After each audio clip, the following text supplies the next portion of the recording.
a little situation. I was going to go live on my other channel, D.I.Y. Autos, SWRC, and it was malfunctioning. So what we got here, we're going to do a nice little walk around of what's been going on over here in the last week or so. I haven't had a live video in over 12 days. So let's go ahead and start our walk around. And if there's anybody out there, give me a thumbs up to make sure that you can hear me and the microphone is working. And what we're looking at here, we're looking at the 60. Okay, we got Robert. How you doing, Robert? We got our 67 GTO. What we got here, we got full suspension that we installed, UMI, beautiful stuff. We got all the brake lines on. I went ahead and put the body back on. We're just doing a quick overall review of what's going on here. I'm in the process of finishing up the brakes. I got the booster on. I got the master cylinder. We got the combination valve. I got all the brake lines installed. I got to tie these off. I got to get them secure. We're done with that. One thing about this car, I'm going to go ahead and let you know. I've already installed all the brakes, but if the owner does not want to get any wheels here and he wants to buy them there, then they'll have to finish out putting the rear brakes and calipers on, the rotors and calipers, because we need some 17-inch wheels. We don't have them. We finally got a gearbox, a 14-to-1 ratio gearbox. Our buddy Moreland out there, I restored his GTO. He's the one that told me about it. And if you are in the market of wanting to restore your General Motors vehicle of this era, there's a guy on YouTube, I'll put a link in the description, that literally goes through these gearboxes. He takes a late model Chevy truck, I believe, takes all the gears and everything out of that, puts it inside this gearbox, which makes it a 14-to-1 ratio. So it's very, very tight turning, and it really works out good, quarter turn action. And it's expensive, but well worth it, right there. We were going to go ahead and see if he would take our gearbox on a core charge, but he said if there was water in it, they won't take it. And I know there's water in this. This thing's been sitting outside forever. Let me go ahead and talk about this for a minute. The owner of the car bought this car in pieces. A lot of the stuff he doesn't have for it. He's got all the body parts. We got the body, we got the frame, but as far as accessories go, like heaters, air conditioners, and all this other shit that goes to the car to make it run, he doesn't have nothing. When you get involved in a vehicle like this and you're going to restore a car in this magnitude, it costs a lot of money, people. I think that the owner of this car, GTO Jimmy, didn't realize how much it was going to cost, not just in the labor. That's minor peanuts compared to all the parts and accessories you need to buy to literally finish the car. A lot of people think that, I'm making $198 an hour over here because, Boyd Coddington had a TV show and Chip Foose has TV shows and all that. I am not making millions of dollars, okay? I am fucking making a living, and anybody that does this for a living is going to tell you the same thing. So we finally got the parts for the cross member. Let's go ahead and look down there and I'll show you what we're talking about. And if you look right there, the owner sent me the cross member. I was actually shocked when he said he actually had the cross member. But I had to order these rubber bushings and these plates to mount that in. So we're going to go ahead and put that in the car. And then we will go ahead and finish hooking up the emergency brake cables. Now, once again, the brake job is done, but we cannot put the calipers or the rotors on the rear and hook up the emergency brake cable until, and it's already prefabbed and everything else. You can see this right here where I've already connected it. But those cannot be put on until the owner decides to get some 17, at least minimum 17-inch rims. I think he was talking 18s or 20s. I don't remember. My opinion, I would not put 20s on a car like this. Leave your comment on that below. Let me know what you think about it. I went ahead and put the gas tank in. You can see that brand new gas tank, brand new straps. So the rolling chassis is built. It's a done deal on our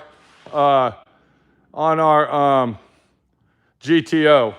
Where are we at on the GTO? I'm finishing up on the rolling chassis. Once we get done doing that, then we're going to proceed to see what the owner wants to do next. My suggestion is we go ahead and finish the rust repair on the dash. We get the dash painted. Of course, we got to paint these sections here, and we get all of the semi-gloss black painted, and then we move forward with the wiring. That's my suggestion. That's what I think we should do. Whether he does it or not is, we're just going to have to wait and see. Another thing that we got to do is we got to replace the hinge pins on the hinges. Very big job. You notice that I don't take the hinges off the body. Anybody that is restoring a classic car, remember this when I tell you this, do not remove the hinges off the body unless it's totally necessary and they're rotted out. These are set from the factory. It takes a very, very long time and precise situation to get them doors back in the position that you want them. So do not remove hinges. Always leave the hinges on the car. You can still change out the bushings and the hinge pins with it on the vehicle. You do not have to take the hinges off to do that. That's my suggestion to you, the viewer. We've been working on the Mustang very vigorously. That's basically all I've been working on. And we got it all together. The front is done. It came out beautiful. There's the front of it right there. And everything lined up awesome, okay? This car was T-boned extremely bad on the left side of the car. And we did the best we can do to get everything lined up on it. And I think it came out really, really nice. And I don't think the owner is going to complain one bit. Let's walk back over here. This is an aftermarket hood. I had to do a lot of work to that hood. I literally had to get the body lines. You can see the body line that comes down on both sides. To get those looking like that, I literally had to remove some of the hood and then weld it all back together. So that was a pretty extreme job. We got the rocker molding on. I don't like that rocker molding. I almost told the owner that he's going to have to do it himself. This is the first Mustang that I put that rocker molding on in probably 20 years due to the fact that it's cheap, it's junk, it's trash, it's thinner than aluminum foil, and all you got to do is look at it and it dings and bends. It's the cheapest shit I've ever seen in my life. A matter of fact, I'm going to have to take the passenger side off. I'm going to have to go ahead and remove the driver's side, I'm sorry, and do some work with that to mold that to the rocker panel on this car. And that's going to take a couple hours. The interior of the car, let's talk about that. We got all of the interior possibly that we're going to do done. We got the GT speaker grill light, door light hooked up. That's all done. There is a speaker grill in here. If the owner wants to put speakers in it, he's more than happy to wire them in. I don't think he will, but that's his business. Did you all see how that door shut? And both doors shut like this. You can see everything is brand new. Look at this. Okay. Everything is brand new. The owner did not spare any expense on parts on this, but look at that door. I mean, that thing shuts better than brand new. Now, this is the door that was fucked up. We're going to go over to it. I'm going to show you. This door shuts awesome too. We had to remove part of the door because the door sat in an angle and overlapped on the bottom. And I literally had to make my own gap. So if the owner's watching this, do not get in a wreck on this side of the car. You'll have to have a custom door made. Please do not do that. So this door, it shuts the same. You can see, look at that right there. Perfect. Very big job, people. The next thing that I'm going to do is I'm going to go ahead and put the headliner in for the owner. I ordered some headliner insulation. We should get that in a week and a half or so, and then we will put the headliner in the car. And there's the bows right there. So he did have the bows. We do have drain holes, drain tubes for the side panels. I'm waiting on the owner to send all that so we can put that in. And then I got to paint the interior parts, and I guess I'll temporarily put them in until he gets it home. I want everybody to look at the back end of this and look how it lines up. Now, before anybody criticizes anything, the reason the trunk molding does not line up is because of the new rubber on the trunk. It takes approximately a year for the trunk to actually settle so everything lines up. So when you restore a car like this and you put brand new aftermarket rubber on it, you continuously have to adjust the trunk lid to latch because the brand new rubber is thicker than the factory rubber. So in approximately a year from now, the trunk will settle and all this will line up. Another thing I want to tell you about this is the owner, I was telling you, he didn't spare any expense. NOS, people. The molding that you're looking at is NOS moldings. NOS, as much NOS parts that he can buy, he bought for this vehicle. So look at the bumper, how it lines up, aftermarket at that. I mean, it just lines up almost perfect. I mean, I would never know that that was an aftermarket bumper. Look at this. Lines up beautiful. The quarter panels, what can I say about those? They're aftermarket. These were the nicest quarter panels I ever installed in my life. It's just amazing how they went on. So this is what I've been working on. This is the main culprit right here. We're almost done with this car, almost ready to ship it back to the owner. I'm sure he's excited to get his GT Mustang. One thing that he wanted to do to this, he wanted to put the decal that goes right here on it. And I kind of told him, and I want everybody to leave a comment if possible. I want to know what you say about it. Most of the time when you put those GT decals on it, and it goes from this body line here all the way down, and then it comes around like this, you normally don't have all this chrome. All right, so when you have all this chrome on here, and then you put the black stripe that comes around, a C stripe or whatever you want to call it, and it goes right here, I mean, it really starts getting gaudy and ugly. And normally what you would do with that, you would have the racing stripes on the hood to go with the hood as well. So my opinion is not to put any decal on it. I think it looks beautiful without it. And I told the owner, wait till he gets the car at home and let him look at it. Look at these wheels. They're spinner wheels, and the wheels are awesome. I think he did a nice choice on picking wheels and tires. You can see how big that tire is in the back. And we did put many tubs in this thing, just to let you know. For anybody that didn't know, there they are right there. The car's completely wired up.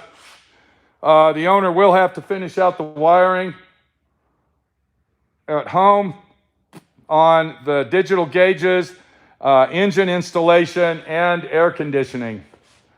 But 99% of the wiring's done. The antenna even the antenna actually looks really nice on here. So this car's come a long way, and I think it came out. Look at the lines on this. Just really, really beautiful. 100 times better than the factory. That's all I can tell you. So that's what's going on with that car. That's what's going on with that car there. And now we're going to come over here, and I'm going to go ahead and get my chair, and we're going to talk about our Baja just for a few minutes. yesterday, what I did yesterday, and you'll see the video on this thing. And I'm gonna go ahead and set this down. And hopefully I'll be in the picture. I don't have a monitor today. Minnie needed the shop phone, so I don't have it. So I'm gonna go ahead and try to wing it. Let's go ahead and put that right here. How's that sound? Now, everybody knows, I believe, I had this car up for sale, and I actually sold it 3 times, and all 3 sales were a fail. So it looks like I'm stuck with it, and that's all I can say. Okay, so here we are. Now, I wanted to get back here because I want to tell you the story. I pulled this engine out 4 times, okay? So the last 2 times that I had to pull it out was because of the flywheel. Actually, the flywheel and oil leakage. I was having extreme oil leaks on this car, not just from the oil filter and the oil lines that I had to replace, but underneath the car as well, all right? And what was going on is I replaced the flywheel, and I want to show you that flywheel, so just hang tight for a second.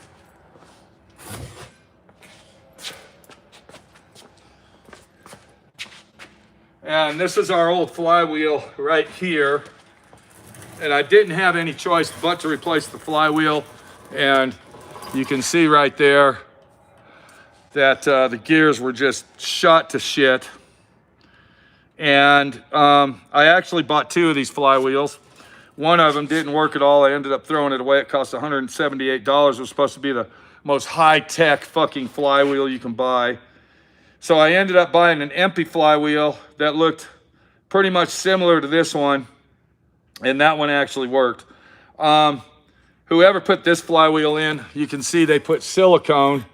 If you look right there, you can see all the silicone in it. And I mean, they just jam-packed it in there. They didn't put an O-ring in it, and just slapped it up on there.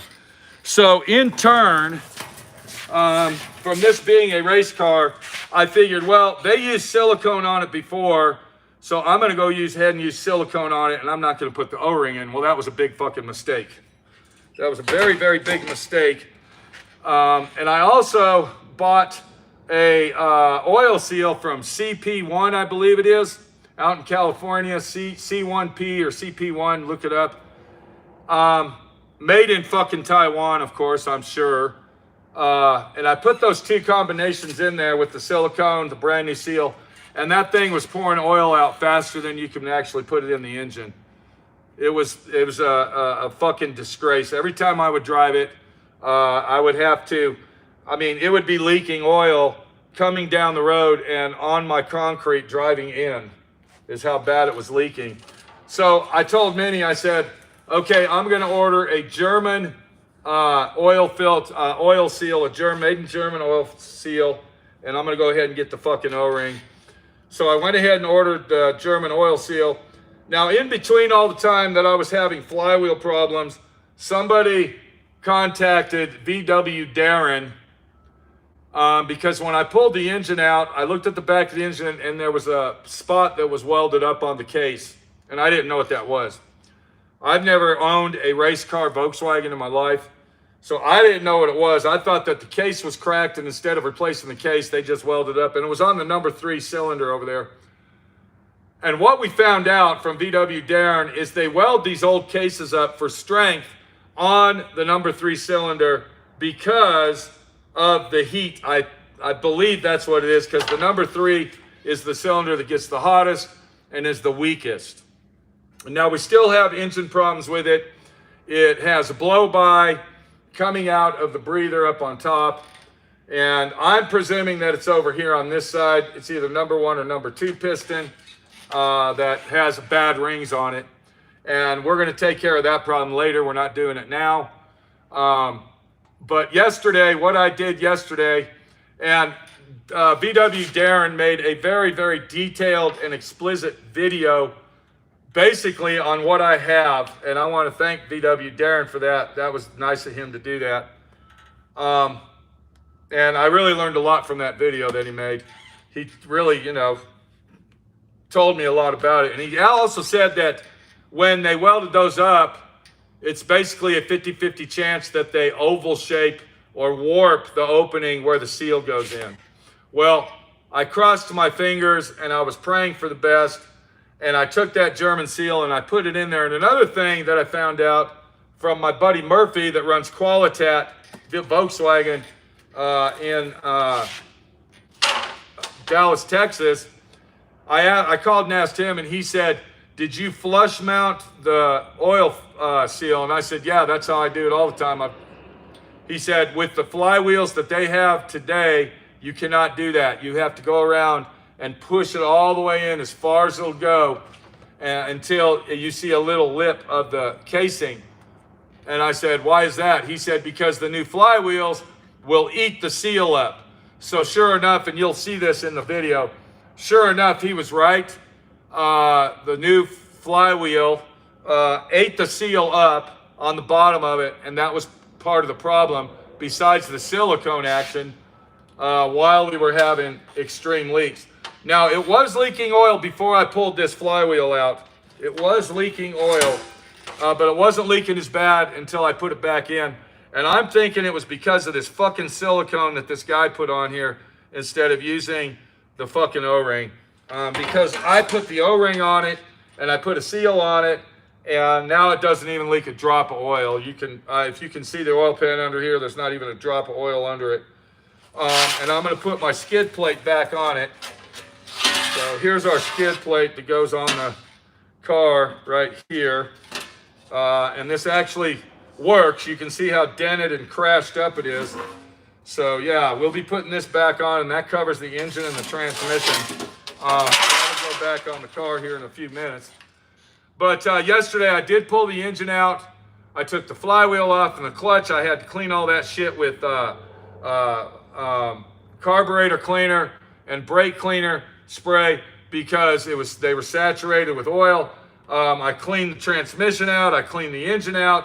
And I literally, this morning, I went and took it for a drive yesterday. We don't have any more oil leaks. Oil leaks are gone. Money Pit is now oil leak free. Unbelievably fucking true, but it's true. He does not leak oil anymore, and that makes me a little bit more happy to actually own the piece of shit. What else was I going to say? It does have blow-by up here. All right? But I am not going to tackle that job right now. I believe it's number 1 or number 2 cylinder. They claim that this engine was rebuilt. I don't believe it. I think that the heads were taken off and they put brand new push rod tubes on it. That's it. And then they put it all back together, and I think what happened is on one of the pistons, they didn't line the rings up the way they were supposed to, so it wouldn't leak oil. So that's what I'm thinking, but I'm not tearing this fucking thing down now. We are oil free over here, so Money Pit is now a happy camper, and you need to watch the video on this to see what I did. But that was a big job. It was a one-day job, and I got it done yesterday, and I actually took it for a drive. One thing I am going to do, the reason I bought these tires, if you can see them in the camera, these are actually Sedona ATV tires, not ATV, UTV. Razor tires, side-by-side tires. And the reason I actually bought these is because if I go to change them, I will have a spare set of tires for my Razor. And sure enough, I am going to change these tires out. I don't like them on this car. They do run very well, but the road noise that these things put off is extremely ball face in your fucking asshole, out your fucking eardrum, extremely irritating. All right. I'm going to get some 35s for the back, and I'm going to put some 700s on the front. The steering on this steers really good. I like the way it steers, but I believe if I go back to the skinny tires, the 700s, the old Jeep style tires, or the 715s, whatever they are, I think that it'll even run even better. So I'm going to go ahead and do that, and I'll get the 33s or the 35s for the back. That'll actually jack this whole fucking thing up another 3 inches, and it'll actually look badass. And then I'll either keep these tires for spare tires. They've only got approximately less than 20 miles on them. And I'll go ahead and keep those for my Polaris RZR, or I will put them online and sell them. And I won't have a problem selling those. They're really very hot items, and they'll sell very quickly. So that's what's going on with Money Pit. I had a guy call me. I'm going to go ahead and tell you this story. And I think I've already said it before. Maybe it was on my other channel. I had a guy call me and said, my father-in-law watches all your videos, and he wants to buy your Baja. Okay? I'm really not selling it right now. I don't want to sell the car. And it's not, well, he's got cash money, and he doesn't care if the engine's blown out. He wants to pay full price for it, and he wants to do all this. And I said, I just really don't want to. I said, what's your name? Let me put your name with your phone number. The guy would never give me his name. I don't even know where the fucking phone number was from. But then he kept going on and on and on, and he said, all you are is a fucking liar, and telling me that I lied about the car. I don't know how I fucking lied about it. I guess because I call it a piece of shit. You lie about the car, why don't you tell the truth about it? I mean, there's nothing to really tell the truth. I spent a lot of fucking money on it. It's really not a daily driver car. I would not drive this car to work every fucking day. It's very loud and obnoxious inside. It is street legal, like I said. It does have brake lights, turn signals. It's got a fucking horn and all the other shit that goes with it. So you can drive it on the street, but as far as like driving it as a daily driver or going on vacation in it to New York from California or wherever, no, you can't do that. That would be extremely stupid to even try to do that. I wasn't expecting to actually make this a daily driver. I just wanted to make it, quote unquote, and I don't drink, a bar hopper. Now, for those out there that don't know what a bar hopper is, that's basically a hardtail chopper that you would not take on a trip. You would not drive it on the highway. And it's just an around the town, fun little thing to drive and maybe go to the convenience store and go back home. Or possibly, if you do drink, hop it over to a bar, get a couple drinks, and hop it back home. All right, that's a bar hopper. Something that you would not drive on a daily basis, which is basically this. Okay? This is a fun machine. You're going to see some videos of me going out here to Behind the Rocks. And there's another place over here. I don't remember the name of it. I met a guy that is actually a professional Baja racer. He's got class 7s and class 6s or something like that in their trucks. Really nice guy. We're going to be getting with him.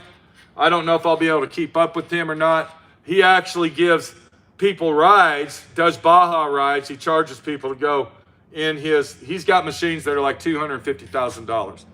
I mean, it makes this thing look like a junkyard car. But I like my Baja. I will clarify that. If you hear me call it a piece of shit, I'm going to tell you right now, every car that comes into my shop is a piece of shit until it fucking leaves and is completely restored. Think about it. The GTO was a pile of shit when it came here. The Frankenstein Mustang was it was an unbelievable piece of shit that, you know, at the time I thought it shouldn't be restored. Okay? So yeah, they're all pieces of shit. This is still a piece of shit until it's fucking done. And I don't give a fuck what anybody says. And if you don't like it, then don't fucking look at it, bitch. I don't give a fuck. And that's how I feel about it. It's my fucking car, and I can do what I want with it. And if I want to call it a piece of shit, then that's between me and him. It doesn't fucking involve you. And that's the truth, okay? So, I like my Money Pit. I love the car. We went ahead and put all the stickers on it, just like I said I would. My friend Pete does exactly what he says, okay? When I sold it at one time, I had my friend Pete here. I did take that off. I actually have a backup unit for that, and I will be putting it back on there. But I did do exactly what my friend Pete said he would do, and I would say 98% of all the people that supported me on this build job is right there. You could see that.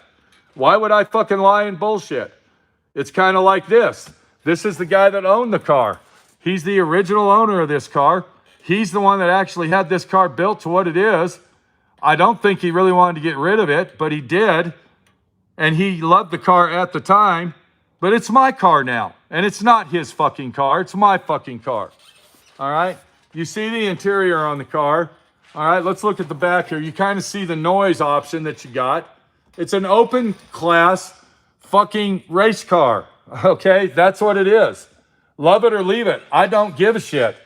I'm going to move down the line, and hopefully we're going to stay online because now we got to go all the way over on the other side of the shop. So hopefully we're going to stay linked in while we talk about this mess. Right there. So the next thing that we'll be getting on is this.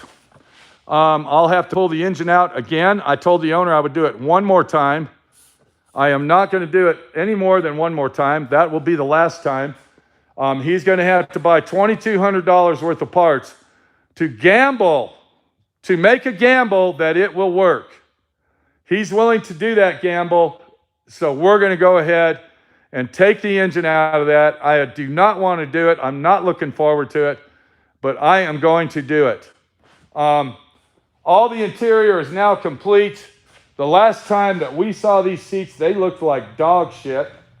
And I'm taking the covers off right here. And then I'm going to put the camera right here. But before I do that, let's look at the seats. We had them completely redone.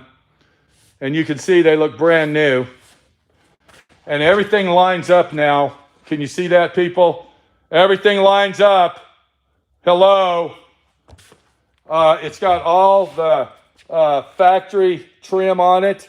We went ahead and replaced all of the springs, the stoppers, everything that you can buy for those seats has been replaced brand new. Let me go get my roll around. We want to talk about these seats for a minute, and I will be right back.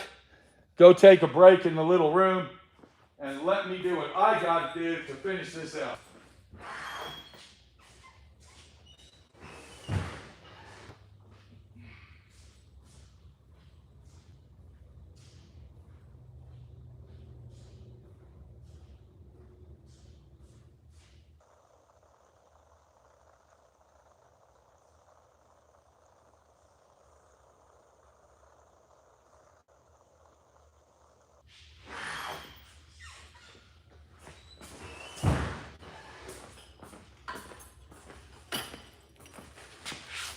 Okay, let me get my chair set up because we need to talk about this situation, people. And we need to really get down to business here. So, I hope y'all can see me. The last time we saw these seats, it was the worst, most disgusting automobile interior job I ever seen in my life. I can actually do a better job than what these look like when Minnie went and picked them up over at the upholstery guy's house. The foam was fucked. There were air pockets in the seats. It was loose. It was junk. There were pieces missing on the seats. All right. All the mechanical parts were all fucked up. The seats did not line up. The lines on the interior didn't line up. It was just a total clusterfuck disaster is what it was. And I had to take these seats all the way to Grand Junction. Now listen to me. Grand Junction is almost a 300-mile round trip. It's close to 150 fucking miles one way. Okay? So I had to bring them out there to drop them off. That was 300 fucking miles. Then I had to, when he got done with them, 2 months later almost, I had to go back to Grand Junction and get them. And we're going to look at the back seat. He went ahead and did the back seat too. So I had to go get them. So that's 600 fucking mile trip. A 600 mile trip to have upholstery done. Listen to me closely. Anybody out there that wants me to restore their car, listen to this. I don't do fucking interior. Do not ask me to do it. I don't have nothing to do with it, and I will never fucking do interior again. I am stuck. I'm not really stuck, but I'm going to go ahead and do it. I'm going to put the headliner in that Mustang. I'm fucking done. Don't ask again. It's over.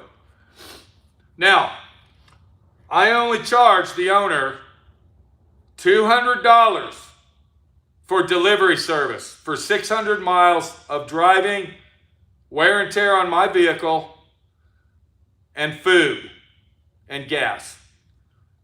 To go to Grand Junction in today's economy costs approximately $85 fucking dollars in gas to go 300 fucking miles. Okay, it's almost 85 bucks. I would say it's like $78 or something. So I told the owner, I said, all right, I'm going to do this for $100 a trip. That's going to give Minnie some food money, pay for my fucking gas. All right? And then whatever it costs to have them done, you got to pay for them. Forget the other guy. I don't give a fuck about him. Whatever he was charging, it's over. We're dealing with somebody else new. How much these cost is nobody's business. But I will tell you this. It was more money than I would have fucking agreed to pay for. I can tell you that. All right? I think that upholstery work and interior work on vehicles is outrageous. I think that 80% of these fucking interior shops that do this kind of work just rip you off, completely blindside you, and they don't give a rat fuck. And I think it's overrated for what they do. All right? I don't care if you agree with me or not, or you might have an upholstery shop. I don't give a fuck. Upholstery shops remind me of dentists. And I hate fucking dentists.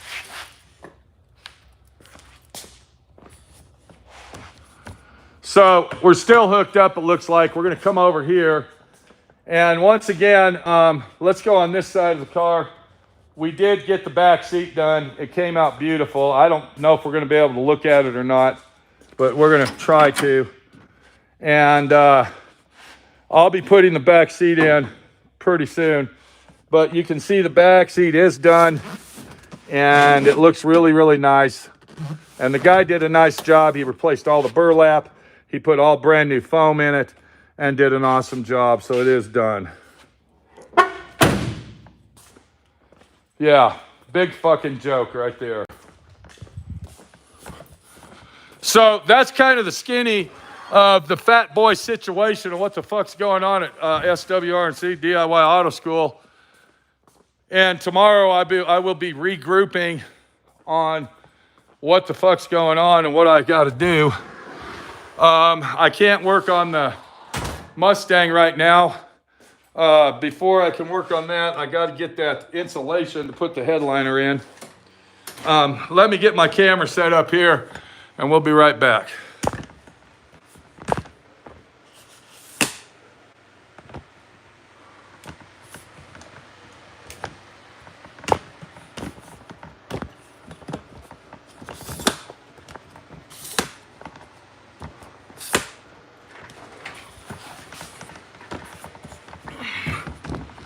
Okay, I think we're set up now. I had to turn my fan on, believe it or not. If we're going to be back on live or not. If we don't come back live, then we're going to have to give it up. All right, here we go. Okay, so I don't know where we left off on that. We were looking at the interior, and then my phone went blank. Okay, we still got people out looking out there. Are we live? Hello. Are we still here? Can you all hear me? Okay, I think we're online again, and we're here. Okay, thank you, Robert. There we go. Okay, no sound. Now we don't. Somebody says we don't have any sound. Do we have sound? Can I go ahead and finish? Hello.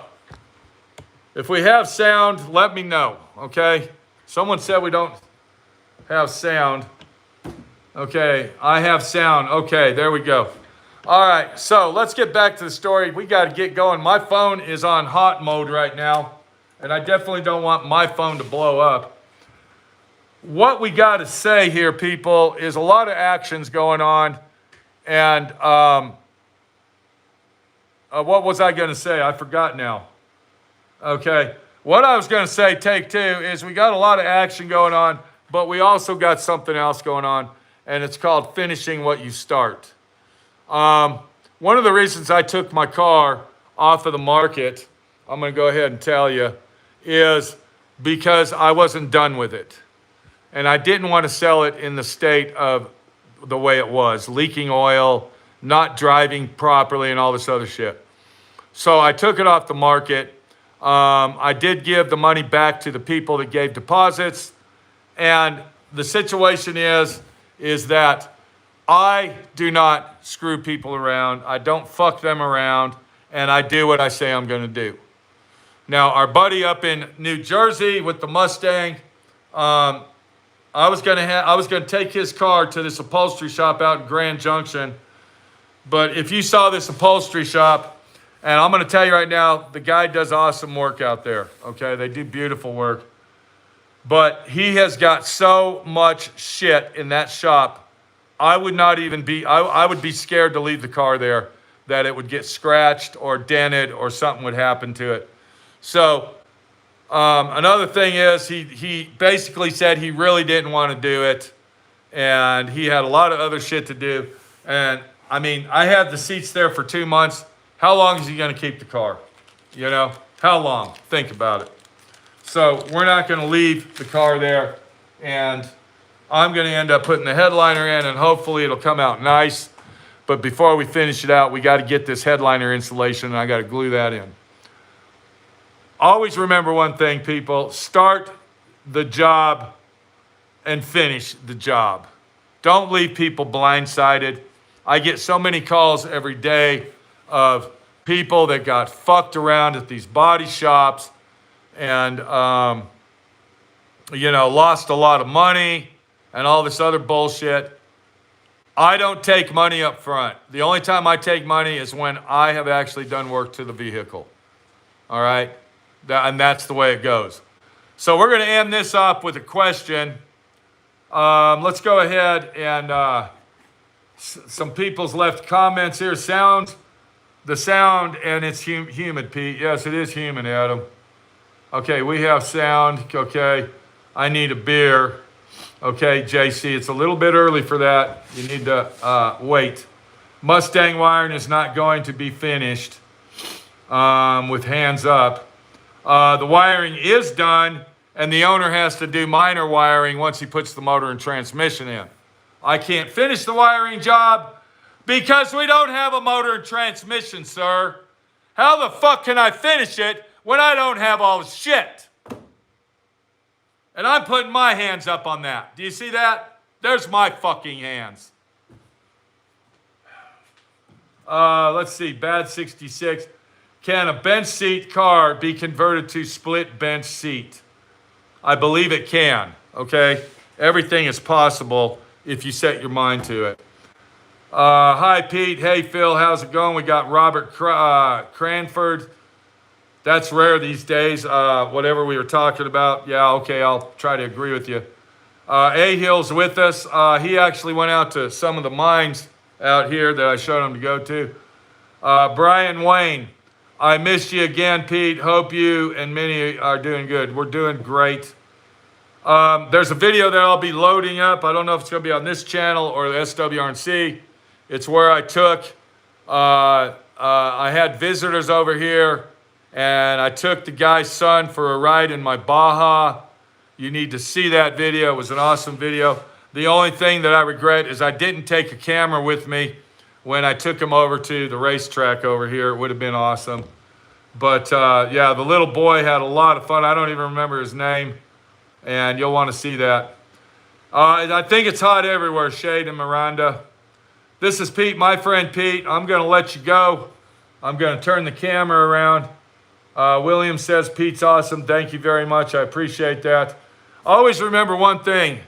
When you start something, finish it. Don't fucking give up. I don't give a fuck how long it takes. You got to finish what you start. If you don't finish what you start, you're only half the person that you want to be.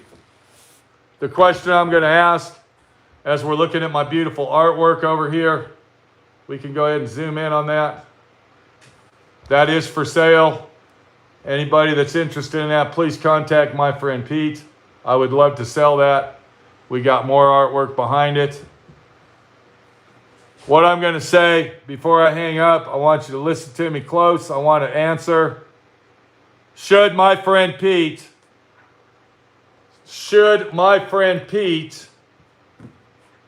get a frame machine and start doing collision work and get out of the hot rod business? That's the question. Give me your answer in the comments. Take it easy, guys. Collision work or hot rods? That's all I ask.